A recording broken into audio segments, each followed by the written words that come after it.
A massive row has broken out between the Aam Aadmi Party and the BJP over an ad put out by the BJP in the day's papers. This has been happening for 3 straight days now. The BJP has gone completely negative. Gone are the days of Sabka Vikas, Sabka Saath, a very pro-development, pro-growth, pro-governance agenda which was followed for the Lok Sabha elections. This time, though, they're getting dirty. They're targeting Kejriwal. Amit Shah says that the only way to counter negativity is through negativity. But is this strategy working? Take a look at this report.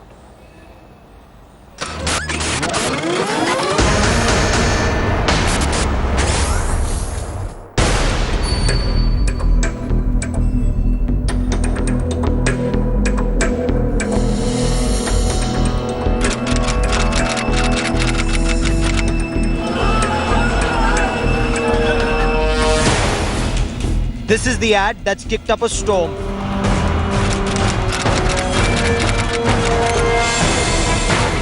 Specifically, these words that the Aam Aadmi has taken offense to. Amid the taunts over the ruckus Arvind Kejriwal created over not being sent an invite for the Republic Day parade, a phrase in Hindi, Upadravi Gotra, roughly translated into "your anarchist subcaste," was ready to disrupt celebrations.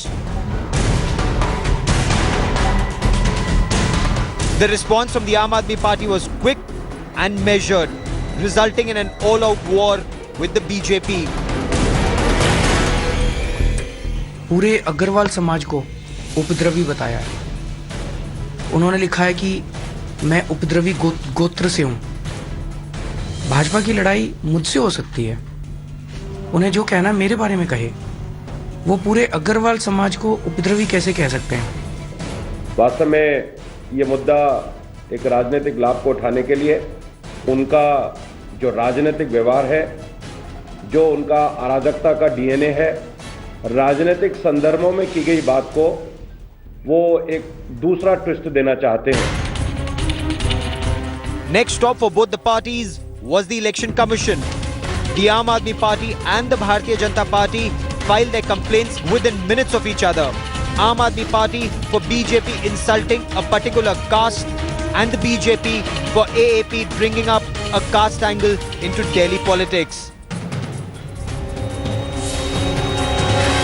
1.1 जिसके अनुसार कहा जाता है कि किसी दल या अभ्यर्थी को ऐसा कोई कार्य नहीं करना चाहिए जो विभिन्न जातियों और धार्मिक या भाषाई समुदायों के बीच विद्यमान मतभेदों को बढ़ाए। तो उन्होंने तो इस तरह से कहकर ये कह दिया कि पूरा का पूरा एक समाज का बड़ा अंग उपद्रवी है। मुझे लगता है किसी जाति से कोई लेना देना नहीं, अग्रवाल समाज से कोई लेना देना नहीं है। मुद्दों को अनर्गल इधर उधर घुमाने का कोशिश वो कर रहे हैं। Aam Aadmi Party outmaneuvered BJP by turning the Upadravi Gotra jibe against the Agrawal community itself, making the BJP look like too clever by half. With camera person Ravi Kant, Brijesh Pandey for Headlines Today.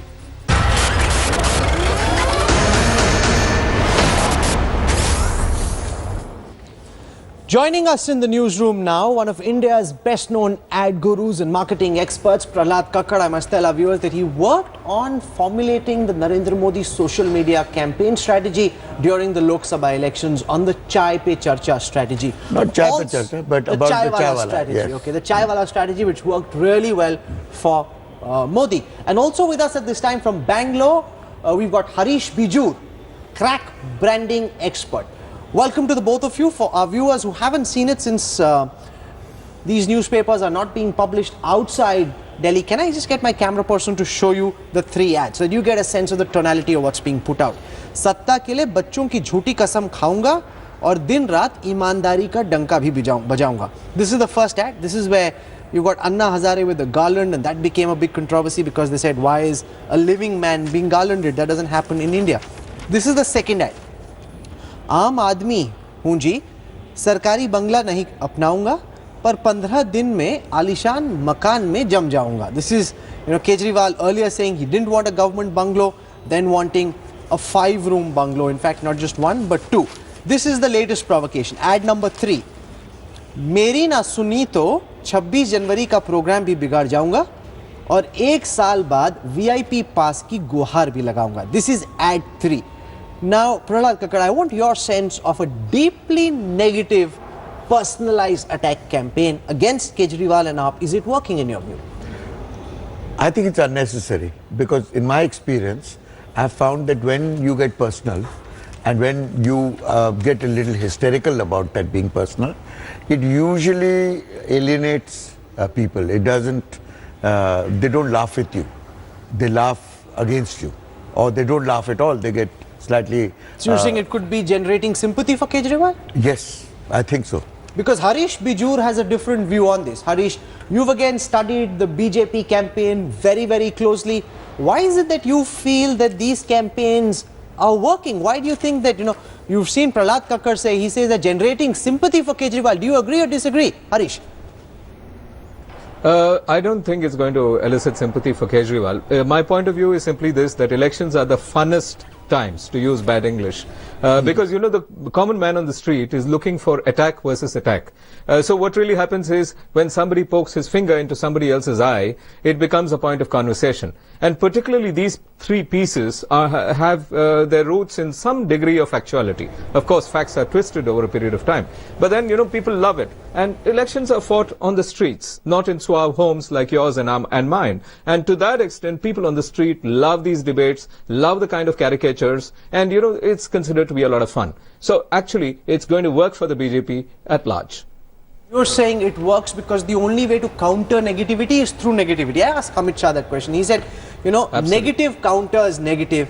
You spin any positivity with Kejriwal, he'll still throw some mud at you. He says when you're dealing with a dirty guy, you need to get dirty. No, actually, I don't think so. I think, I remember in Maharashtra, not this election, but the last one, I think the Shiv Sena got very personal about Sonia Gandhi.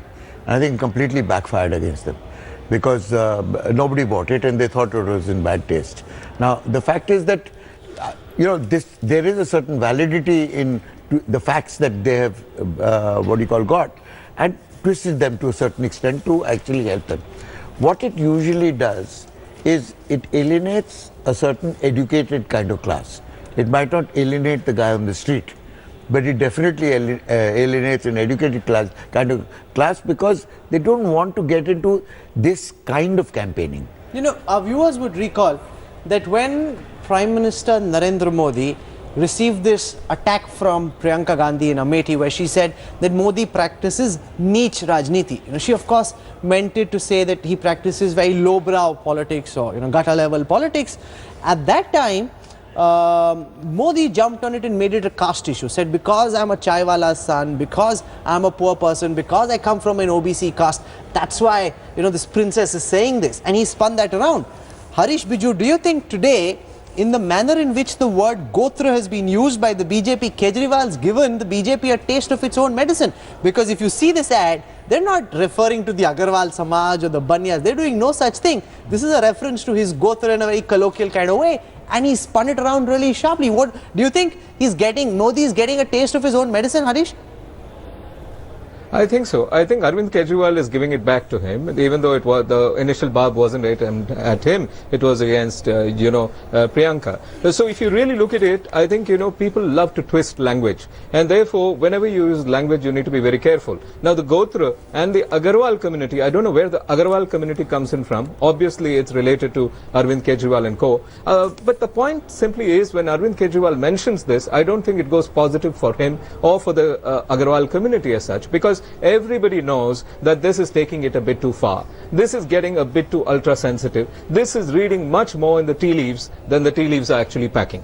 Is this just smart political doctrine? Because this is exactly what the BJP did during the Lok Sabha elections. Priyanka Gandhi said neech rajniti in a completely different context. Modi jumped on it, made it a caste issue. Is Kejriwal paying back in the same coin? Well, Kejriwal is no dummy, I mean, he is capable of as much dirt to be thrown as thrown at him. But when a campaign actually falls down to that kind of level, I think everybody gets a little turned off, because after all, these are the guys who are going to be netas, who are going to be leading our country. And is that what we expect of them? Let's take a look at the ad spends for this poll campaign, because the BJP is outspending the Aam Aadmi Party by far, whether it is on radio, whether it was on TV. Here it is, the figures. At the very least, the BJP officially is spending between 30 to 40 crore rupees. The AAP has spent 1/3 that. The Congress has spent only 5 crores. Are we seeing, Prahlad Kakkad, in your sense, classical guerrilla ambush tactics being deployed by the Aam Aadmi Party? They have to, because they don't have the money and they don't have the bandwidth. And that's exactly what the BJP themselves did when they were in the opposition. So, I mean, Kejriwal has really taken a Harish leap Bijur, out of that. If you were to look at it purely from a marketing perspective, he's got this ad which is out. It is a BJP ad. It's targeting him, but by finding that one word which he can find objectionable here and that one mala which is there on Anna's portrait here in the first ad, he spins it around and gets almost the same amount of publicity without having spent a rupee. Absolutely. If you really look at it, you know, it's a classic piece of guerrilla marketing. When you don't have enough money, take that one piece which was actually going to give you bang for the buck. And that's exactly what he's trying. But if you look at the BJP spends versus the other two party spends, the BJP spend is the highest if you look at it. But then, you know, all of us know money never wins elections. Money never builds brands. If that was so, you know, the guy with the deepest of pockets would have built the best of brands in this country. So I think, you know, everybody needs to be watchful of expenditures. Okay, Prahlad Kakkad, very quickly, do you think this gambit will backfire? You're saying it's winning sympathy for Kejriwal, not working for Bedi. Given the fact that they had the perfect marketing pitch during the Lok Sabha elections, how can these wise Chanakyas get it so wrong so quickly? You know, I think it was unnecessary. I think they didn't need to go where they've been. Okay. Because they didn't need to. Kejriwal had shot himself in the foot by himself.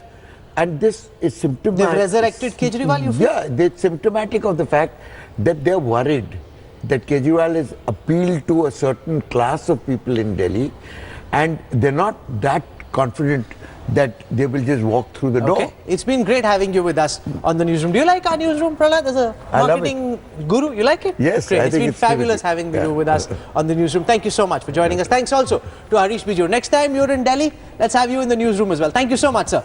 Ever since Kiran Bedi came into politics, there's been a lot of talk of how she's been exaggerating the story of what happened during the 1982 La Affair car lifting. Our viewers would of course recall that on her Twitter profile, she supered herself, described herself as the officer who'd lifted the Prime Minister's car.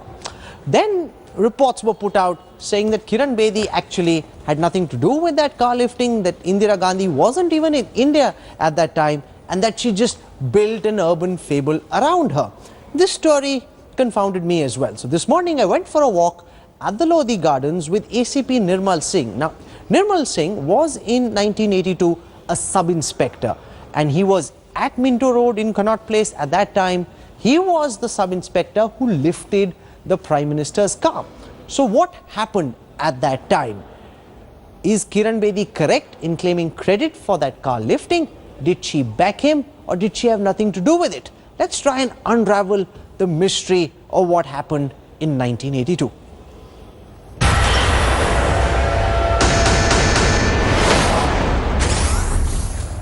There's been so much that we've heard in the years growing up about Kiran Bedi and her heroics with the Prime Minister's car. Can you tell our viewers what really happened at that time? It was August 1982. I was sub-inspector and traffic police posted at Connaught Place. There is a market known as Municipal Market. It is just opposite York Hotel on the outer circle. While we're taking a left turn on the Minto Road, it is before that. In those days there were some shops which dealt in this decoration of the cars. They used to park the car on the main road, and the traffic obviously got obstructed. My duty as a traffic police person was just to make a smooth way for the traffic, and I used to prosecute the car drivers who obstructed the road and other things, and unauthorized parking. Those shopkeepers were affected because of this action taken by the traffic police. One day, one of the shopkeepers sent a message through someone to me that today a car has been parked over there And if you are having the guts, tell the SI Nirmal Singh that if he is having guts, he can come over here and prosecute it. That car, in fact, I myself knew that it belonged to the Prime Minister of India at that time, and Shrimati Indira Gandhi used to travel in that car. Because I was in traffic, I knew it. And that shopkeeper also told me that this is the car from the Prime Minister house, and if you can prosecute it. In fact, when I went over there, I want them to remove it. I asked for the driver, who is the driver. No one came out. And Driver wasn't there. I feel that the driver was sitting inside the shop, but he never came out. Then finding no other ways, because the traffic was obstructed and it was moving very slowly there, I wanted to get it removed from there. Then I summoned the crane over there, and I again warned them that it will be towed away. Either you remove it, you take it away, no prosecution will be done. And once it is lifted by the crane, prosecution has to be done. Then he never expected me that I will do it. Anyhow, the crane came over here, I towed away the car. Then a man came running out of that shop. He was Mr. Ramesh Handa himself. He volunteered to be prosecuted for this car. The number of that car was there. Normally the driver is prosecuted. When he volunteered that he should be prosecuted, then I prosecuted him. And the fine for that thing, which is known as compounding amount, it was 100 rupees. He gave 100 rupees to me, and I gave him a receipt, and the car was put down. What was the role of Kiran Bedi, who was the DCP traffic at that time? What was her role in this entire matter? Because over the years, you seem to have been knocked out of public consciousness in this story, and it somehow became about Kiran Bedi lifting the Prime Minister's stuff. In fact, it was never my intention to do anything with the conscience of the public. It was part of my duty, and Shrimati Kiran Bedi in those days was the Deputy Commissioner of Police of Traffic in Delhi. In those days, there used to be only one DCP. And after this incident, obviously, I told her that because it was an important incident, not a normal incident, I told her that this has happened, and she told me nothing doing. It is within the law. You have done everything right. There's also a lot of stories doing the rounds about how you were transferred. There was pressure made to bear on Kiran Bedi. She was transferred soon after this incident. Since you were there, why don't you tell us what really happened, sir? In fact, I was transferred. That is true. How many days after this incident? I don't exactly remember now, but within 1 month I was transferred from there to this Palam airport. And a few days later, Shrimati Kiran Bedi was also transferred to Goa. How was Kiran Bedi to work with as a DCP for you? She had been very nice lady, dynamic police officer, having the best possible leadership qualities, and very protective for the subordinates. You're now retired, so you don't have the pressure of the Vardi not to take a political side. Are you watching these elections carefully? Whose side is the ACP on? For me, all are equal.